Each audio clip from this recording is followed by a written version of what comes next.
श्री सद्गुरु महाराज की जय।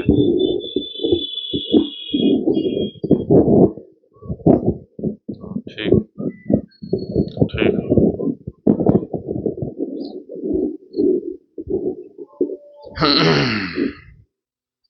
बोलिए प्रेम से श्री सद्गुरु महाराज की जय।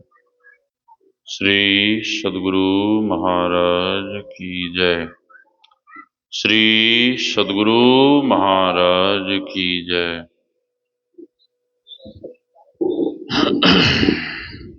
ओम।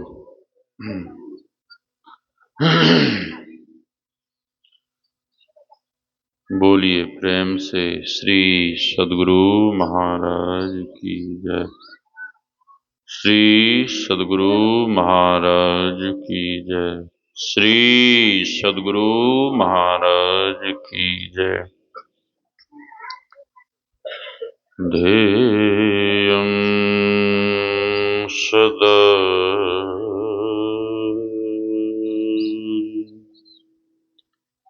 परिभवग्नमभीष्टदोहम्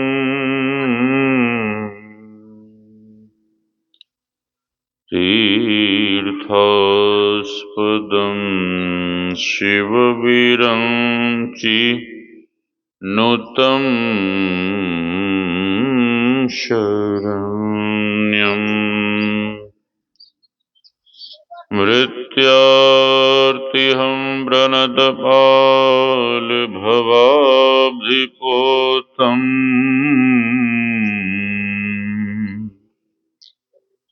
वन्दे महापुरुषते चरणारविन्दम्।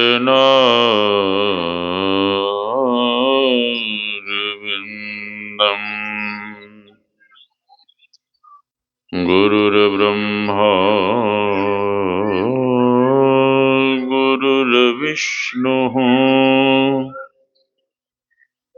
गुरुर्देवो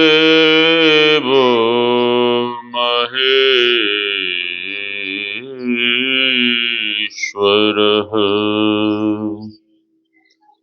गुरुर्साक्षात् परं ब्रह्म तस्मै श्री गुरवे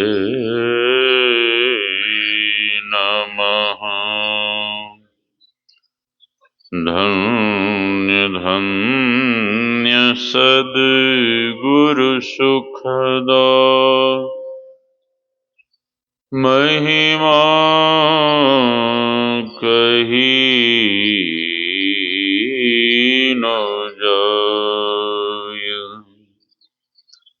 जो कछु कहूँ तुम्हारी कृपा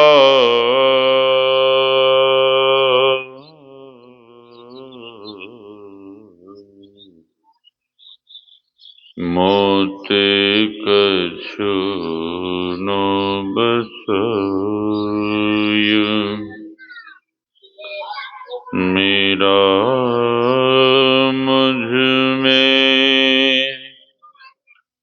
कुछ नहीं, जो कुछ है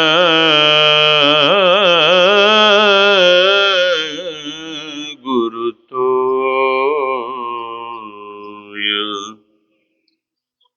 तेरा तुझको सौंपता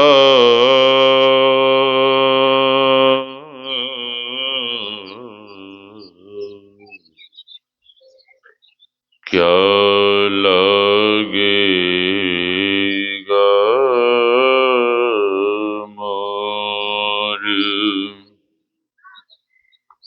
तेरा तुझको सौंपता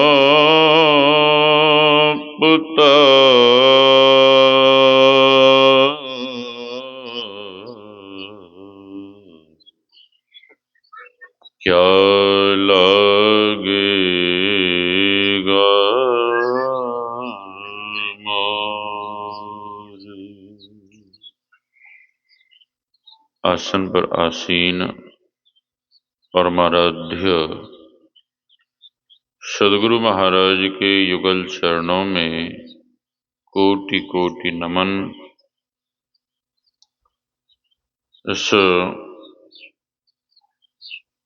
पावन मंच पर विराज रहे गुरु महाराज के प्रिय शिष्य आदरणीय स्वामी श्री नंद किशोर बाबा,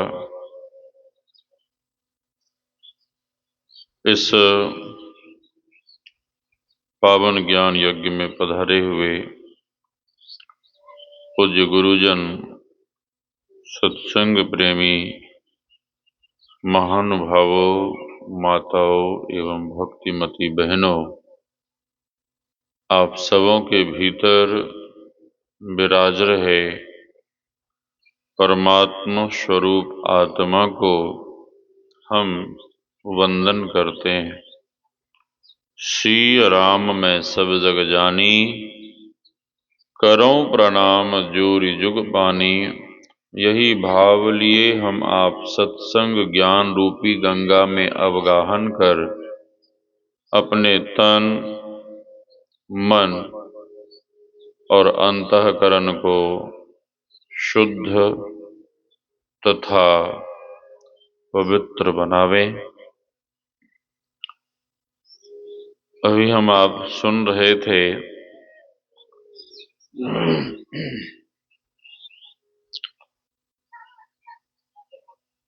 सुनी समुझहि जन मुदित मन, मज्जहि अति अनुराग। लहहि चारि फल अछत तनु, साधु समाजु प्रयाग। जो साधु समाज में संत समागम में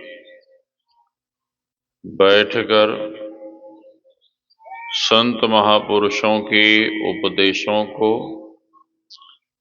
उनके वचनों को जो आनंद मन से सुनते हैं, उन्हें जीते जी चार फलों की प्राप्ति हो जाती है। पहला अर्थ, अर्थ के बिना जीवन में सब कुछ व्यर्थ सा प्रतीत होता है। अर्थ सबको चाहिए।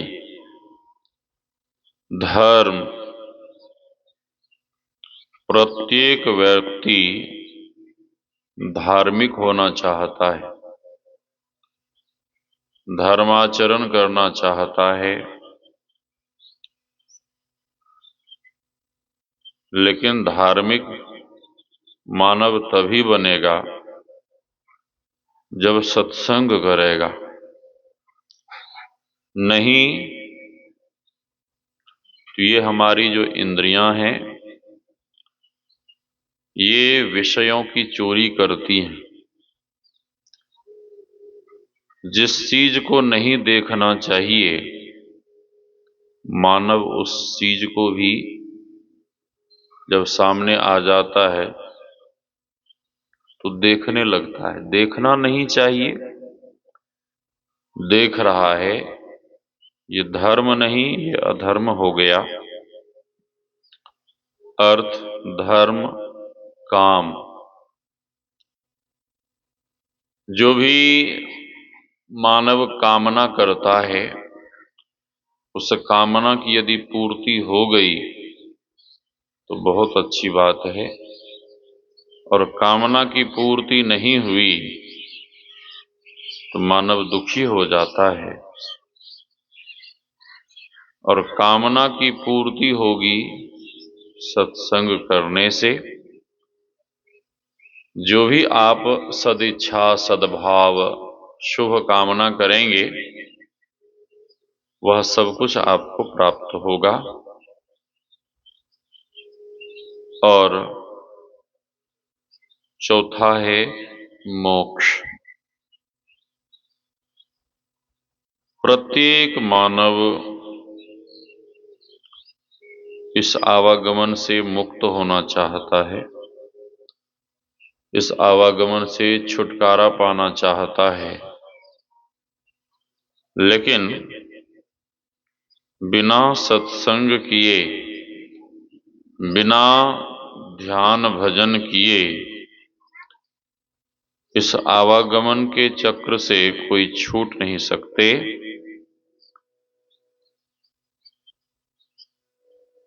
शास्त्र में आया है, मोक्ष द्वारे द्वारपाला चत्वारः परिकीर्तिताः समः विचारः संतोषः चतुर्थः साधु संगमः। मोक्ष के द्वार पर 4 द्वारपाल रहते हैं। समः विचारः, संतोषः, और चौथे नंबर में क्या है, चतुर्थः साधु संगमः। हम आप यदि मोक्ष पाना चाहते हैं, जीवन मुक्त होना चाहते हैं, तो शास्त्र कहता है कि साधु संग करो, सत्संग करो, और सत्संग करने से ही, ध्यान भजन करने से ही मोक्ष की प्राप्ति होगी। हम आप सुन रहे थे, बाल्मीक नारद घट जोनी, निज निज मुखनि कही निज होनी, जलचर थलचर नभचर नाना, जे जड़ चेतन जीव जहाना। वाल्मीकि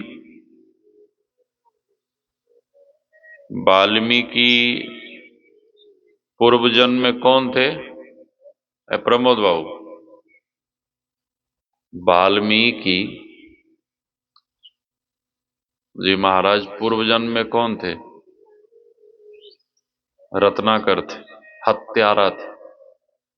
जैसे उंगली माल का नाम आप लोगों ने सुना होगा, क्लास में आप पढ़े भी होंगे, तो उसी तरह से वाल्मीकि जी महाराज पूर्व जन्म में रत्नाकर थे, हत्यारे थे, और इतने लोगों की उन्होंने हत्या की थी, इतने लोगों को उन्होंने मारा था कि बहुत जगह ग्रंथ में लिखा हुआ है, इतने लोगों को मारा था, इतने लोगों की हत्या की थी। कहीं लिखा है कि 7 मन जनेऊ हुआ था, कहीं लिखा है कि 7 बैलगाड़ी। जी जी। अच्छा, इतने जब जनेऊ वाले को मारा, इतने जब जनेऊ वाले की हत्या की, उसको बोलिए भोजन वोजन बाद में बनाएगी, मना करिए उसको, मना करिए, बोलिए बाद में, सत्संग के बाद बनाने के। अभी सत्संग सुन लो, बाद में बनाना हो सब। श्री सद्गुरु महाराज की जय। श्री सद्गुरु महाराज। गुरु महाराज कहा करते थे, साधक के लिए, भक्त के लिए, महात्माओं के लिए सबसे बड़ा भोजन क्या है? सबसे बड़ा भोजन क्या है? ध्यान। और ध्यान को पचाने के लिए, भोजन को पचाने के लिए जल की आवश्यकता होती है, ठीक है? जल की आवश्यकता होती है। तो जल, मत बढ़ाइए आवाज ना, पहले ठीक था, कम करिए आप। हाँ ठीक है, बस। श्री सद्गुरु महाराज की जय। तो भोजन को और कम करो आवाज। भोजन को पचाने के लिए जल, जल क्या है? जल क्या है? सत्संग। सत्संग। और जल के बिना कोई मानव जिंदा रह पाएगा? नहीं रह पाएगा, नहीं रह पाएगा। पानी के बिना कोई मानव जिंदा नहीं रह सकता। और गुरु महाराज कहा करते थे कि सत्संग मेरी श्वास है। सत्संग। जब गुरु महाराज की अवस्था जर्जर हो गई थी, वृद्ध हो गए थे बहुत, तो सेवक लोगों ने कहा कि हुजूर, अब आपकी उम्र बहुत हो गई है, अब आप सत्संग करना छोड़ दीजिए, आप सत्संग प्रोग्राम में जाना छोड़ दीजिए। तो गुरु महाराज बोले कि सुनो जी, सत्संग करते करते मर जाना अच्छा है कि बिस्तर पे परे परे सरते हुए बीमार होकर मर जाना अच्छा है। तो सेवक लोगों ने कहा कि नहीं, सत्संग करते करते मर जाना अच्छा है। हाँ,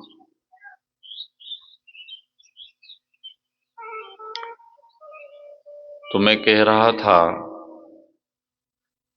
कि वाल्मीकि जी महाराज पूर्व में रत्नाकर थे और इतने लोगों की हत्या की थी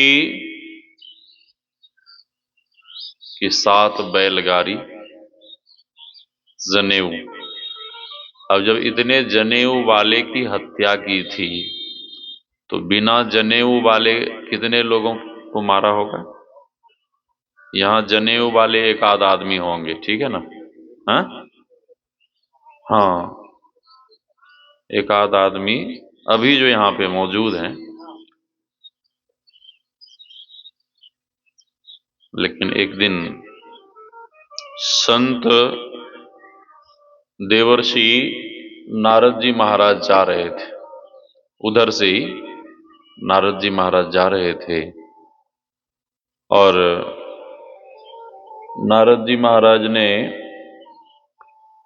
देखा कि चौराहे पे कोई हत्यारा है, खड़ा है कटार लेके, काटने के लिए, मारने के लिए, छीनने के लिए। संत तो निर्भीक होते हैं, निडर होते हैं, क्योंकि उनका आत्मबल बहुत ऊंचा होता है, आत्मबल बहुत मजबूत होता है। वे डरते नहीं है, कहीं भी नहीं डरते। नारद जी महाराज नारायण नारायण करते हुए जा रहे थे। रत्नाकर कहता है कि रुको, ठहरो। हाँ, नारद जी रुक गए। नारद जी ने पूछा क्या बात है? रत्नाकर कहता है कि तुम्हारे पास जितना माल पानी है,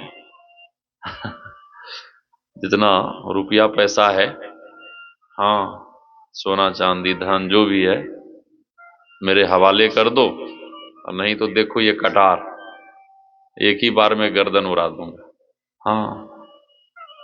अब नारद जी थोड़े वो हो गए कि मेरे पास तो कुछ नहीं है, ये भगवान की दी हुई वीणा के अलावा मेरे पास कुछ नहीं है। नारद जी ने कहा कि मेरे पास तो कुछ नहीं है, मैं क्या दूं, कहां से कैसे, मेरे पास तो कुछ नहीं है। रत्नाकर कहता है कि नहीं है, तुम झूठ बोलते हो, तुम छुपा के कहीं ना कहीं रखा होगा। नारद जी महाराज ने पूछा, अच्छा ये बताओ कि तुम जो ये सब करते हो, हत्या करते हो, लूटपाट करते हो, किसके लिए करते हो? उसने कहा कि पत्नी के लिए, बच्चे लोगों के लिए मैं करता हूं, बच्चे लोगों के लिए, पत्नी के लिए, परिवार के लिए करता हूं। नारद जी महाराज ने पूछा कि ये जो तुम कर रहे हो, इसका परिणाम जानते हो, इसका फल जानते हो? ये तुम क्या कर रहे हो जानते हो? रत्नाकर कहता नहीं। नारद जी महाराज ने कहा कि ये बहुत बड़ा पाप है, ये बहुत बड़ा पाप है, और इसके बदले तुम्हें लाखों वर्षों तक नरक में दुख भोगना पड़ेगा, नरक की हवा खानी पड़ेगी, बहुत बड़ा दंड मिलेगा तुम्हें, बहुत दुख होगा तुम्हें। रत्नाकर कहता है, श्री सद्गुरु महाराज, रत्नाकर कहता है कि वो सब मैं नहीं जानता, मैं तो बस अपनी पत्नी परिवार के लोगों के लिए करता हूं। तो नारद जी ने पूछा, अच्छा ठीक है, तुम ये बताओ, जाओ तुम घर चले जाओ और अपनी पत्नी, अपने परिवार के लोगों से पूछना कि ये जो तुम पाप कर्म कर रहे हो, जो अशुभ कार्य कर रहे हो, क्या तुम्हारी पत्नी और तुम्हारे बच्चे, तुम्हारे माता पिता, परिवार के लोग इस पाप कर्म के फल को भोगेंगे? जाओ पूछो। रत्नाकर कहता, अच्छा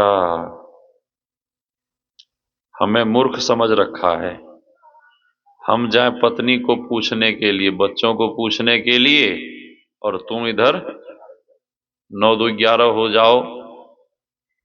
मैं तेरी बातों में आने वाला नहीं, हाँ, मैं तेरी बातों में आने वाला नहीं।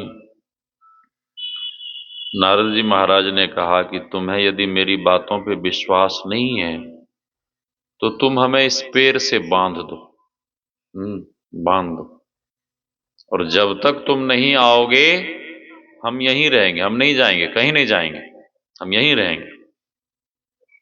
ठीक है। रत्नाकर नारद जी महाराज को लता के सहारे, लता को लेकर पेड़ से बांध देते हैं। रत्नाकर जाता है, सबसे पहले अपने माता पिता के पास जाता है और पूछता है कि माँ, मैं जो ये पाप कर्म कर रहा हूं इसका फल तुम भोगोगी, क्योंकि तुम ही लोगों के लिए मैं करता हूं। माँ कहती है, नहीं, मैं नहीं भोग सकती। पिताजी से पूछा, पिता ने कहा, अरे मैंने तुझे, हाँ, पुत्र रूप में जन्म दिया, पाला पोसा, पाल पोस कर बड़ा किया, अब हम लोग बूढ़े हो गए, हम लोग बुजुर्ग हो गए हैं, अब लालन पालन करना, मेरी देखभाल करना, मेरी सेवा करना, मेरा भरण पोषण करना अब तुम्हारा काम है, अब तुम्हारा काम है। अब तुम जैसे हमें खिलाओ, जहां से लाओ, तुम जानो और तुम्हारा काम जाने, हम क्यों पाप कर्म का फल भोगें। झटका लगा, माँ पिता दोनों मना कर दिए ना, बहुत झटका लगा भीतर मेरे, हम तो इन्हीं के लिए सब कुछ कर रहे हैं और ये लोग हमसे कह रहे हैं कि नहीं, हम नहीं भोगेंगे। हाँ। रत्नाकर अपने बच्चों से पूछता है, बच्चे लोगों ने कहा कि पापा जी, आपने हमें जन्म दिया है, मेरा लालन पालन करना, पढ़ाना लिखाना वो आपका कर्तव्य है। आप चाहे जहां से लाओ, हम लोग आपके किए हुए अशुभ कर्म का फल क्यों भोगें? हाँ, अब तो 12 आना इसका दिमाग खिसक गया रत्नाकर का। अरे हमने कितने पाप किए, इन्हीं लोगों के लिए किए, और इनमें से कोई भी फल भोगने को तैयार नहीं है। रत्नाकर का शरीर बहुत बलवान था। हाँ, बहुत बलवान था। शरीर बिल्कुल कांपने लगा।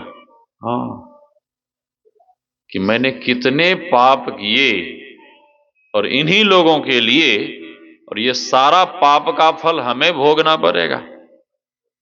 रत्नाकर अपनी पत्नी के पास बड़े विश्वास के साथ जाता है।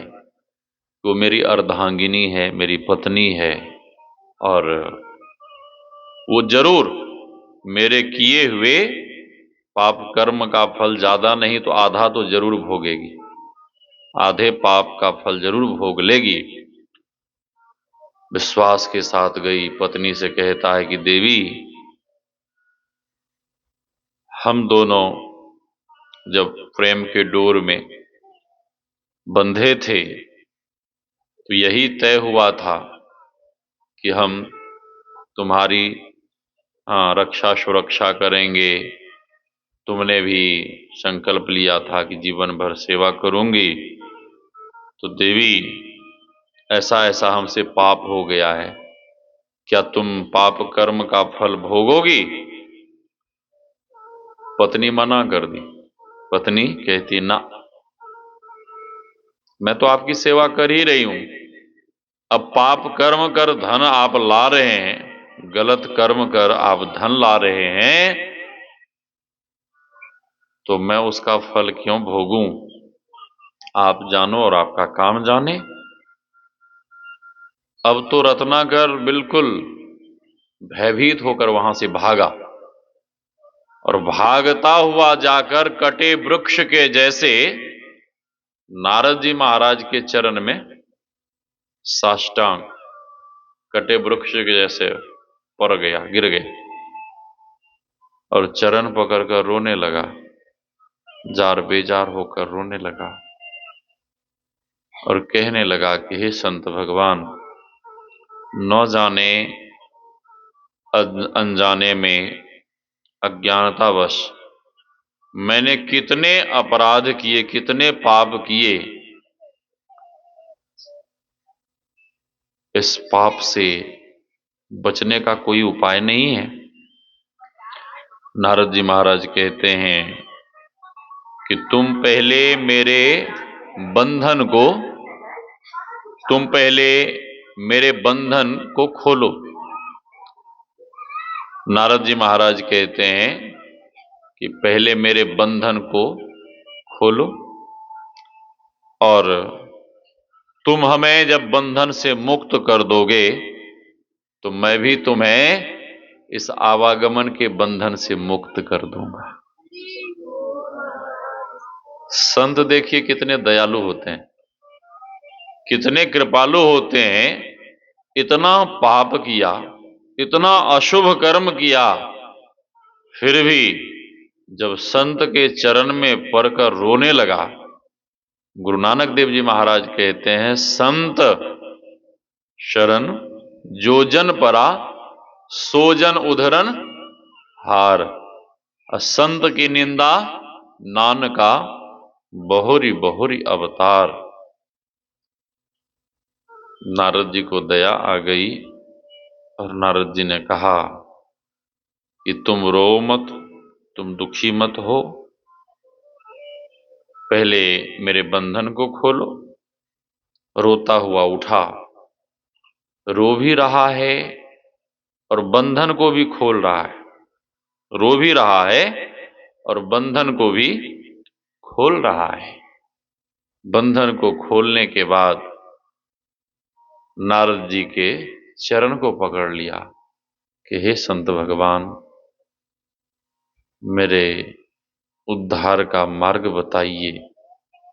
ऐसा उपाय बताइए, मैं आपकी शरण में हूं, आप ऐसा मार्ग बताइए कि मैं अपने किए हुए पाप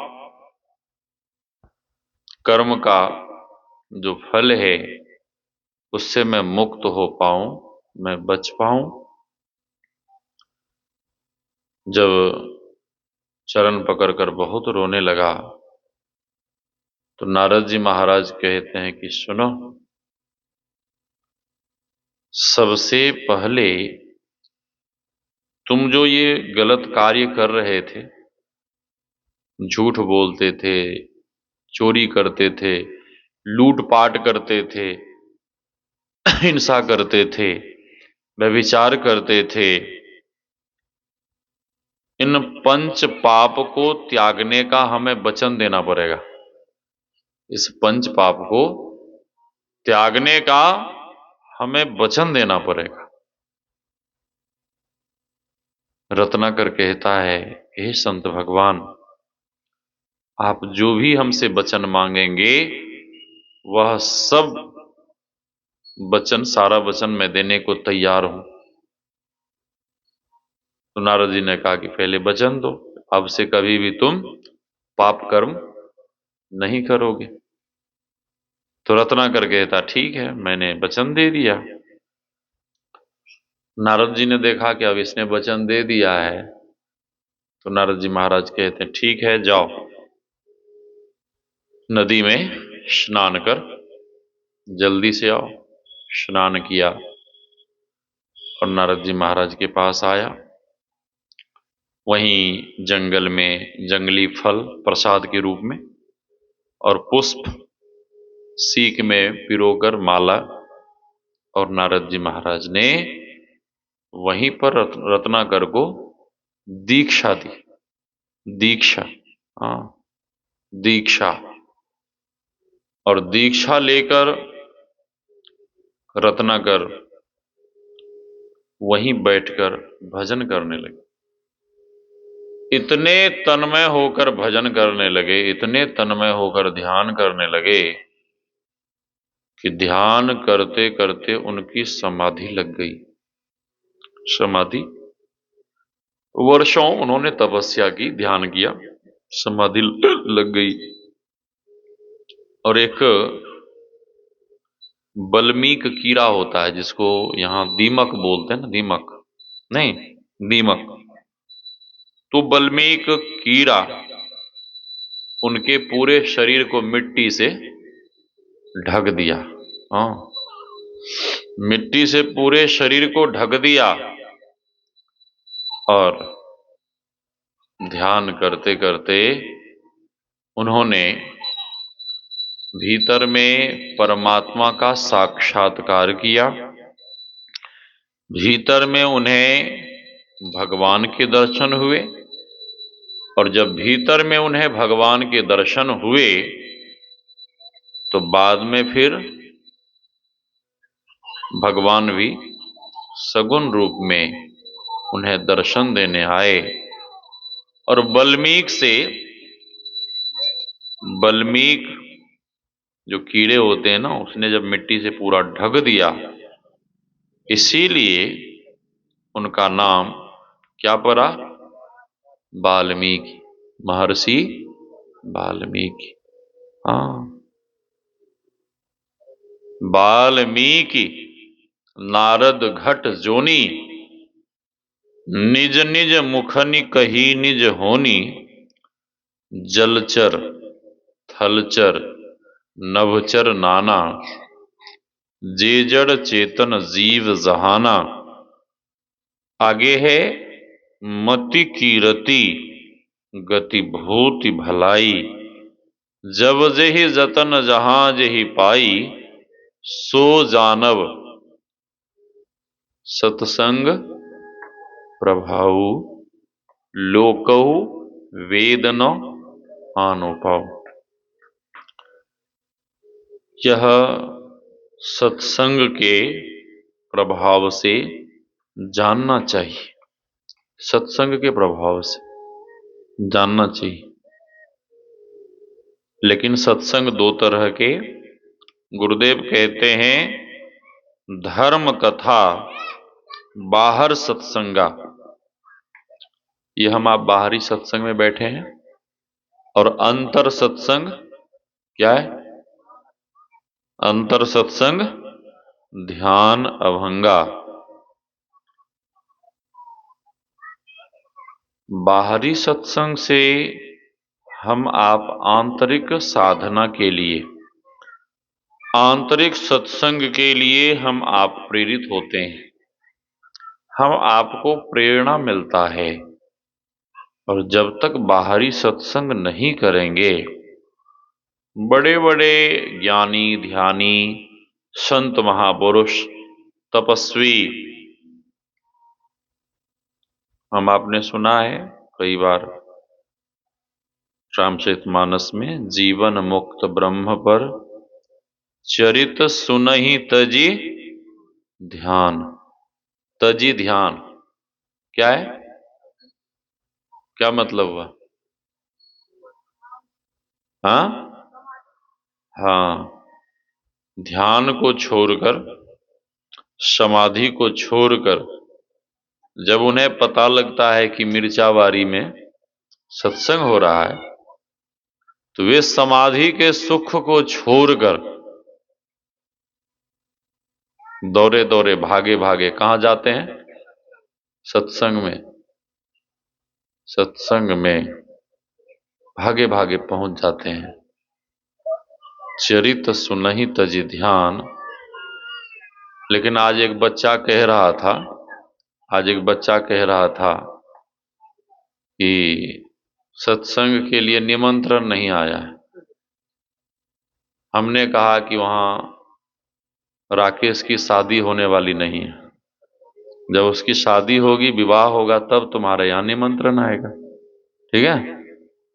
और सत्संग में निमंत्रण देना भी नहीं चाहिए, ठीक है? एकदम नहीं देना चाहिए निमंत्रण।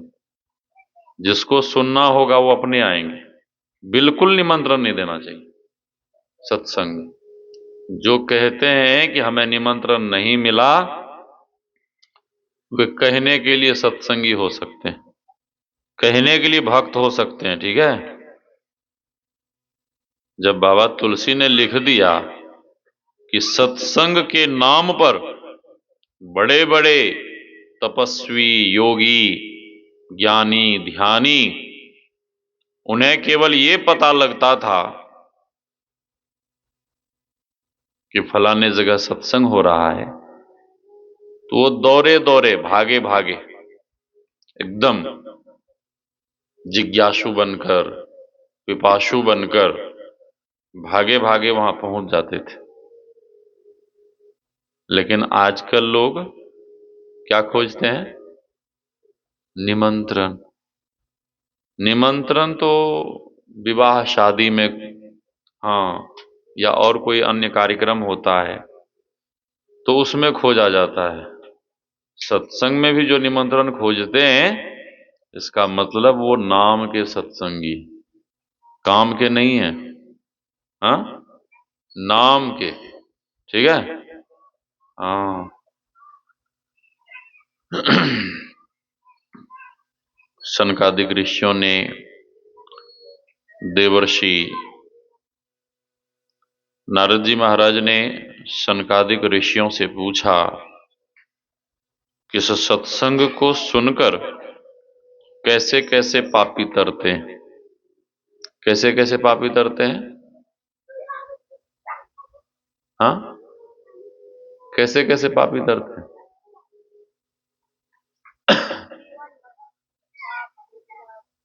हाँ, सनकादिक ऋषियों ने कहा कि नारद जी, आप ब्रह्मा बाबा के कौन है? नारद जी, हाँ, मानस पुत्र हो, और इतने बड़े ज्ञानी होकर, इतने बड़े संत होकर भी ये छोटी मोटी बातें हमसे पूछते हो। नारद जी महाराज ने कहा, बताने की कृपा करें।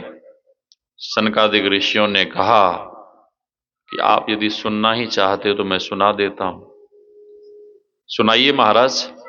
सनकादिक ऋषियों ने कहा, ये मानवाः पाप कृतस्तु सर्वदा सदा दुराचार रताः विमार्गगाः क्रोधाग्निदग्धाः कुटिलाश्च कामिनः सप्ताह यज्ञेन कलो पुनन्ति ते।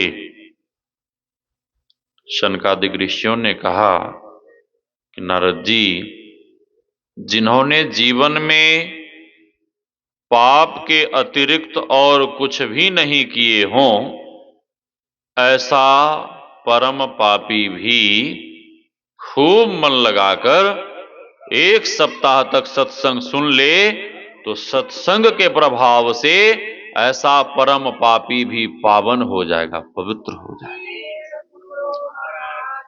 ये सत्संग की महिमा है, ये सत्संग की महिमा है। लेकिन गुरुदेव कहते हैं कि जीवन में दोनों तरह का सत्संग चाहिए, एक ही तरह का नहीं। दोनों तरह का क्या? ये बाहरी सत्संग है, जिस सत्संग में अभी हम आप लोग बैठे हैं, हाँ, धर्म कथा बाहर सत्संगा, अंतर सत्संग ध्यान अभंगा। आंतरिक सत्संग ध्यान है, क्योंकि ध्यान के बिना कल्याण नहीं हो सकता। ध्यान के बिना कल्याण हो जाएगा? हाँ, खूब जम के खा लिया, कुसाहा में रसगुल्ला दही दबा लिया, गाड़ी में बैठ के सो गए। हाँ, प्रमोद बाबू के यहाँ खूब एकदम चकाचक रोटी साग सब्जी दूध, हाँ, और वो क्या बोलते हैं, चक्की गुड़, खूब दबा के खा लिया। और क्या नाम उनका, बगल में जो है दरवाजा में जहां सोता है लड़का, वहां जाके सो गया। हाँ, सोया हुआ है, सत्संग का समय हो गया, सोया हुआ। अब बताओ, ऐसे में ध्यान होगा? हाँ, फिर ऐसे में ध्यान नहीं होगा। ध्यान के लिए बहुत कुछ का त्याग करना पड़ता है।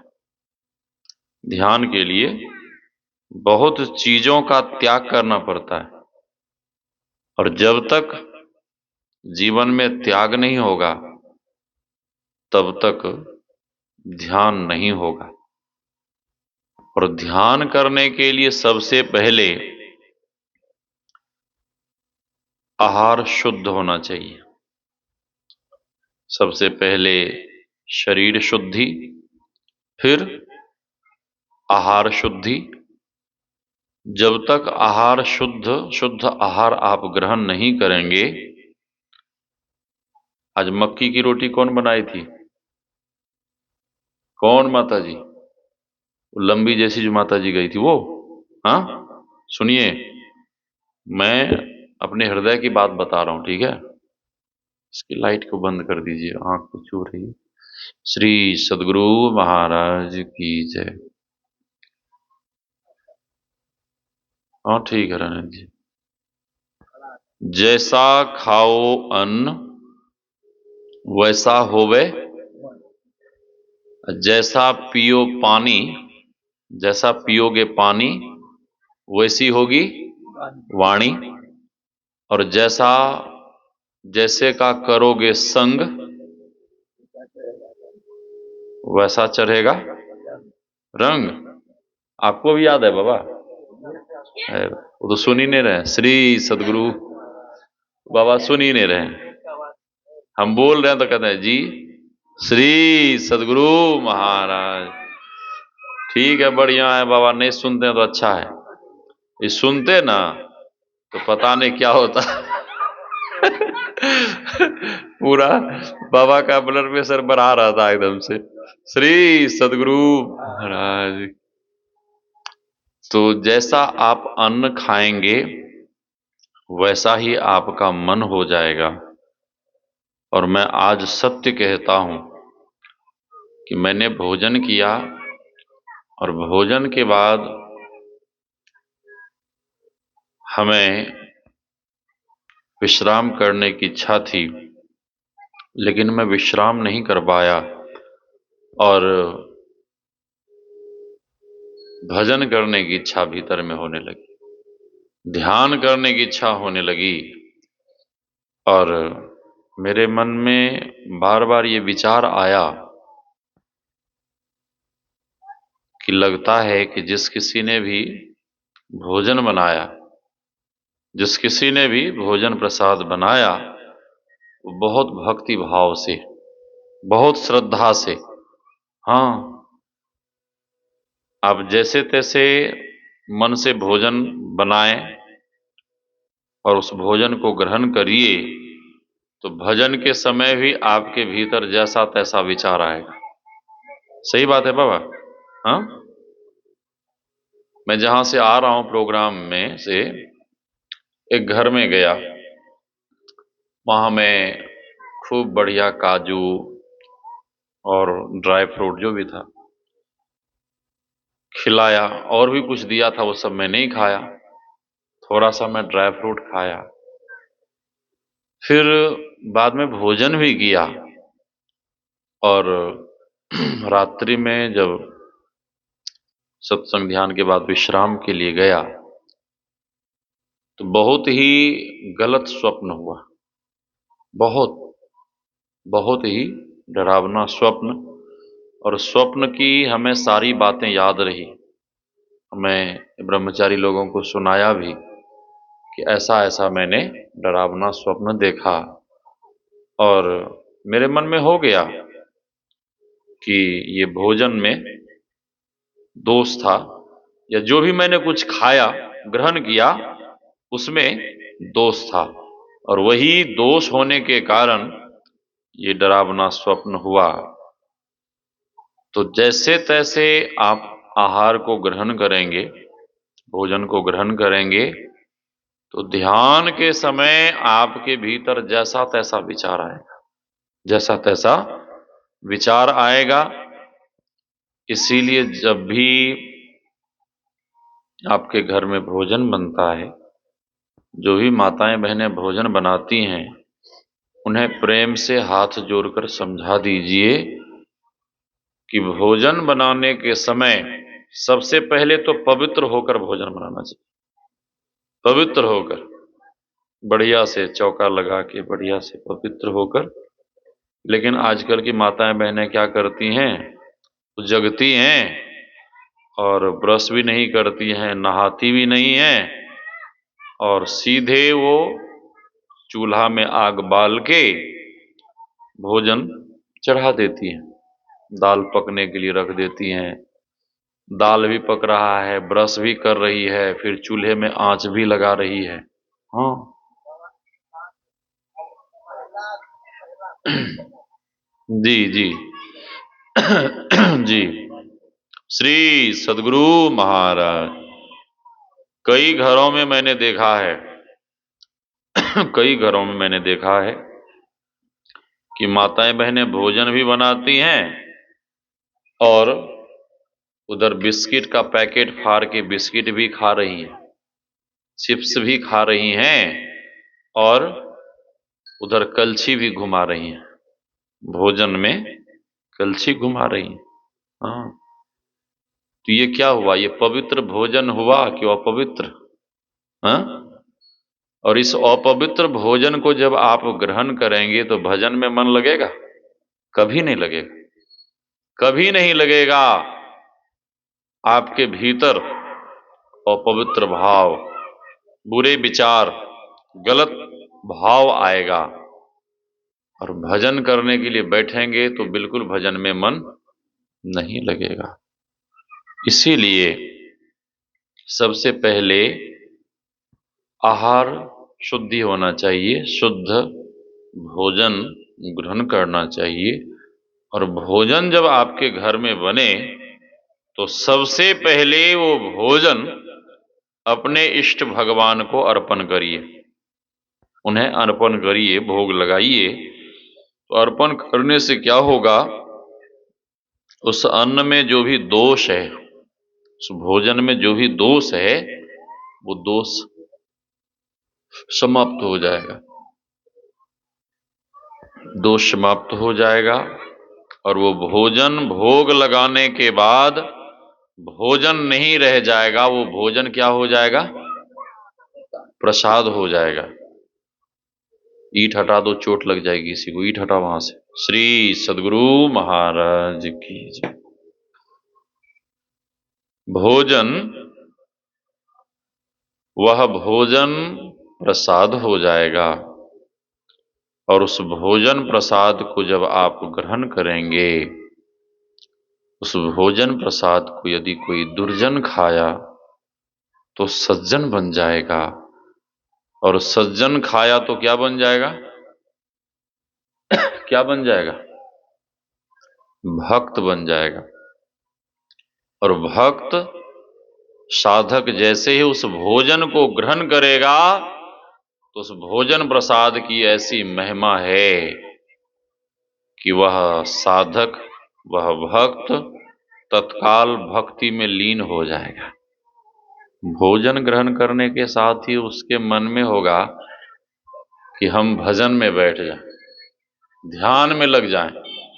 हाँ, आज जैसा मेरे साथ हुआ। हाँ, रोज तो ऐसा नहीं होता है, रोज तो ऐसा नहीं होता है। तो भोजन बिल्कुल पवित्र मन से, पवित्र होकर बनाना चाहिए। बहुत लोग शौच के लिए जाते हैं तो क्या करते हैं, जिस गंदे हाथ से जल लेते हैं, जिस हाथ से जल लेते हैं, जो हाथ गंदा रहता है, उसी हाथ से कपड़े संभालते हैं, उसी हाथ में वो जलपात्र, कमंडल, लोटा जो भी होता पकड़कर, हाँ, और उसी गंदे हाथ से नलके को छूते हैं।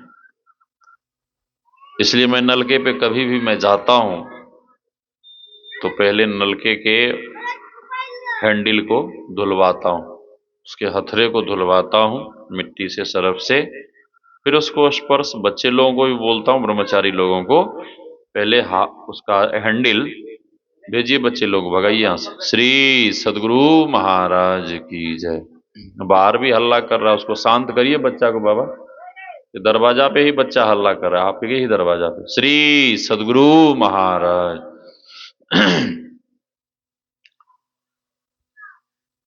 जब भी शौच आदि करके लोग आते हैं तो सबसे पहले जल अधिक लेकर जाए, साथ में मिट्टी लेकर जाए। पहले गंदे हाथ को एक दो बार वहीं धो ले, जल आपके पास अधिक रहेगा तब। और जब वहां से आते हैं तो उस गंदे हाथ से वस्त्र को नहीं पकड़ना है। जब आप नलके पे पहुंचते हैं तो पहले 2-3 बार गंदे हाथ को धोइए, मिट्टी से या जिससे भी धोना है आपको, हैंड वॉश से, साबुन से धोइए। उसके बाद फिर दोनों हाथों को धोइए, उसके बाद पात्र को धोइए, फिर आप वस्त्र पकड़िए, कुल्लाचमन करिए, स्नान आदि करिए। तो पवित्रता बहुत जरूरी है। तो मैं कह रहा था, कई घरों में ऐसे माँ बहनें करती हैं, नहाती नहीं है और बिना स्नान किए भोजन चढ़ा देती। बिना स्नान किए कभी भी भोजन नहीं बनाना चाहिए। और पवित्र होकर आप भोजन बनाएंगी तो अपने इष्ट भगवान को भोग कैसे लगाएंगे? और पवित्र भोजन को भोग लगाने से तो पाप ही लगेगा ना। पवित्र भोजन जब आप बनाएंगी तब तो अपने इष्ट भगवान को भोग लगाएंगे। हाँ, तो जैसा खावे अन्न वैसा होवे मन। सबसे पहले आहार शुद्ध होना चाहिए, फिर हर प्रकार की शुद्धि होनी चाहिए, पवित्रता होनी चाहिए। तो गुरु महाराज कहते हैं, अंतर सत्संग ध्यान अभंगा। जब आंतरिक साधना करेंगे, ध्यान करेंगे, और जब साधक साधना कर परमात्मा का साक्षात्कार कर लेगा, परमात्मा को प्राप्त कर लेगा, वो असली सत्संग होगा, वो असली सत्संग होगा। ये बाहरी सत्संग है, ये भी आवश्यक है, लेकिन जब परमात्मा का साधक साक्षात्कार कर लेता है तो एक नंबर का सत्संग है। तो जिन्हें युक्ति मिली है वे खूब मन लगाकर भजन करें, साधना करें, और जिन्हें युक्ति नहीं मिली है उन्हें क्या करना चाहिए? युक्ति सीख कर क्या करना चाहिए? ये छोटा बच्चा बैठा है ना सामने में, ये देखिए ना इधर, हाँ, अपनी मम्मी को परेशान करता है कि हमें दीक्षा दिला दो। हाँ, दीक्षा दिला दो, ठीक है, सुनिए। लेकिन घर के लोग क्या कहते हैं? अरे अभी तू बच्चा है, अभी तू बच्चा है। लेकिन आप लोगों को ये पता है कि जीवन का कोई ठिकाना नहीं है, सबको पता है, लेकिन सुनते हैं लोग, जानते हैं, लेकिन मानते नहीं है। ध्रुव जी महाराज की क्या उम्र रही होगी, ध्रुव जी महाराज की क्या उम्र रही होगी कि 6 महीने का ही था। 6 महीने का बच्चा कितना बड़ा होता है? 6 महीने का ही था कि मां ध्रुव जी महाराज को लेकर वन में चली गई थी, जंगल में चली गई थी। मैं बराबर कहता हूं कि भगवान के पास आप अपने मित्र से मिलने जाइए। इसको बंद करिए, हमारी आंख खराब हो जाएगी। श्री सद्गुरु महाराज की जय। कोई ना, ऐसे चलने दीजिए। श्री सद्गुरु महाराज की जय। मैं बराबर कहता हूं कि आप अपने मित्र को मिलने जाइए, आप अपने दोस्त को मिलने जाइए और सूखा हुआ पुष्प लेकर जाइए। गुलदस्ते में सूखा हुआ पुष्प हो और अपने मित्र को आप भेंट करिए। क्या आपका मित्र खुश होगा? अश्वनी कुमार, खुश होगा? क्यों नहीं खुश होगा? हाँ, सूखे हुए पुष्प हैं, ठीक है, सूखे हुए फूल हैं, तो सूखे हुए पुष्प को देखकर जब आपका मित्र खुश नहीं हो सकता, प्रसन्न नहीं हो सकते,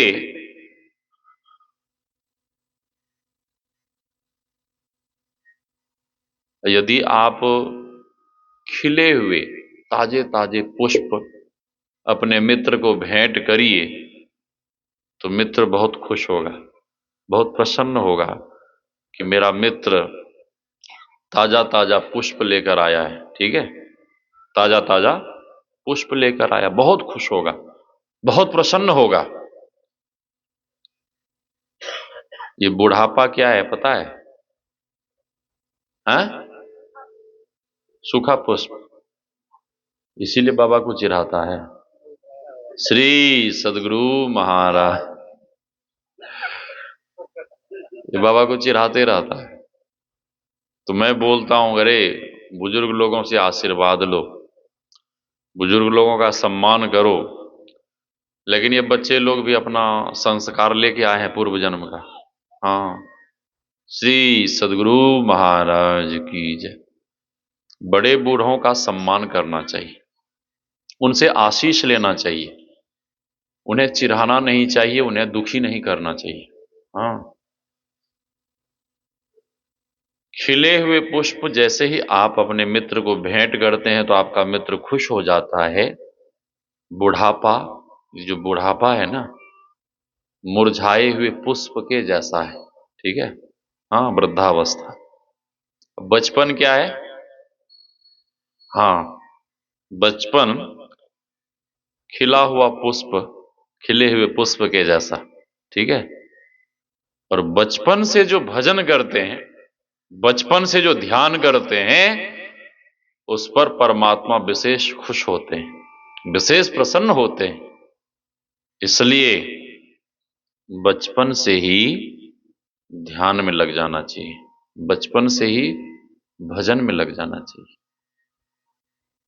लेकिन आजकल के बालक, युवा पीढ़ी के लोग क्या कहते हैं, अभी तो मेरा खाने कमाने और मौज मस्ती करने का समय है। हाँ, सही बात है। अधिकांश बच्चे लोग यही बोलते हैं और करते भी हैं। भजन भजन बहुत कम बच्चे लोग करते हैं, बहुत कम बच्चे, बहुत कम। जिनके पूर्व जन्म का संस्कार है, जिनके जीवन में, वो भजन करते हैं। तो जिन्होंने दीक्षा नहीं लिया है, उन्हें दीक्षा लेकर भजन में लग जाना चाहिए, क्योंकि भजन करने से ही यह मानव जीवन सफल और सार्थक होगा। बोलिए श्री सद्गुरु महाराज की जय।